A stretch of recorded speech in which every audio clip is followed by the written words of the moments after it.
Our guest here this morning is no exception to that rule, but he's famous for an entirely different reason. He's a global business speaker, private equity managing partner at Watermark Africa. He's the CEO of Pan-African impact investment firm My Growth Fund. That's a venture capital business. And he's the convener of leading research boutique IC Knowledge Bureau.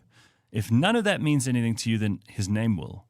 And his name is Vusi Thembekwayo. He's the guest today. I'm so happy to see you. And people have been asking for you. So there's a huge appetite for the things you say. First of all, Mr. Thembekwayo, congratulations on all the things that you have said in the last while that have garnered you attention for good or for bad. I appreciate, as someone who speaks his mind, I appreciate that I'm not in this fight on my own. Yeah, I mean, I marvel at your ability to step into the breach. Same here, man. It is that. It's mutual. It's a big, wide, gaping space, and there are very few people who have the courage to boldly stand there. We live in an era where the truth is unpopular. So where do you get your courage? I think I've reached a stage where I just don't care. I really just don't care. And I'd far rather be hated for who I am than be liked for who I'm pretending to be. Isn't that how the shit hits the fan? Well, I think you only know you're free when you can really say what you think. That's so powerful. That is so powerful. Because there are a lot of slaves in this world that don't realize they're shackled by their inability to say something against someone else who is their master, technically. Yes. Right? Yes. And they live in the elusive freedom of choice without recognizing that their options have been framed. There we go. And especially in a consumer world, and I mean, you're a businessman, you understand that people are trying to sell you things all the time. Yes. Someone said to me a while ago, there are only two kinds of people. There are buyers and there are sellers. That's so good. Do you agree with that? That is so good, yes. Which one are you? Probably a seller, I would think. Yeah. But what I find interesting is, particularly if you think about the political discourse of the moment, is those who are trying to convince people they have nothing to sell are probably the ones who are the biggest snake oil salesman right now. I'm standing for a cause. I sell nothing. Sure. Yeah, it's a lot of hot air, huh? Yeah, sure. So right. there is a lot of hot air out there, and especially from the people who would be our leaders. At least they think they are our leaders. Yes. Whether it's in business, whether it's in politics, whether it's in society, yes, even in families, wherever.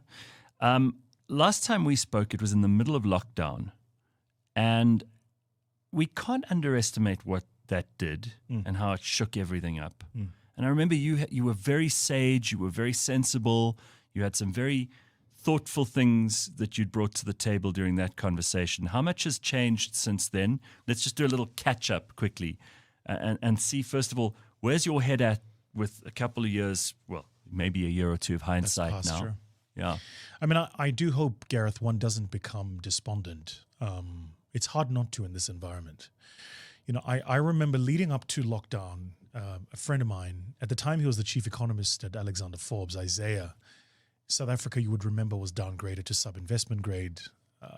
The average citizen calls it junk status. Mm-hmm. And he and I penned an article called The Upside of Junk. And the article went viral and trended and was published on various media. And then we started getting interviewed. And I remember saying to one of the business journalists in South Africa, I said to him, we didn't write this article for you guys to interview us. We wrote this article to sound an alarm about what's coming. And of course, as was the case then, nothing was done about it. So you fast forward a year, we're then in lockdown. His Excellency, in his genius, decided to put us in lockdown without offering a real meaningful alternative. The politicians, in their malicious intent, then framed the options for us. They said, it's either work or life. I mean... That's a gun to your head. The mind baffles. Of course you can say that because you're being paid to join a Teams meeting and pretend like you're working honorable. What if you lived in a township and you were selling... mohodu. What are you going to do then? What, do you sit at home and 100%. Virtually sell that to people? Please Exactly. do me a favor. And it is one thing. It is one thing to posture to people morally when you don't have anything to lose or gain. No Your skin. life just No carries on. skin in that game. So that happened, and you and I had our conversation then. And a year after that, the looting and the riot happened in KZN. Some time after that, the floods of KZN. And in my mind, I keep watching. If you were to plot this on a mathematical graph, it's like a regression analysis, and I keep watching this dot go further down. And then I wonder, do we not know what the problem is? It can't be, because there are many like me, you, and several others who've said what the problem is.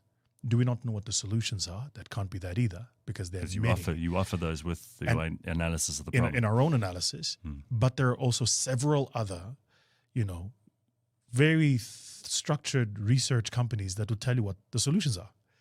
This is 2023. I just want to be clear to anybody watching this. There is nothing new in economic theory in 2023.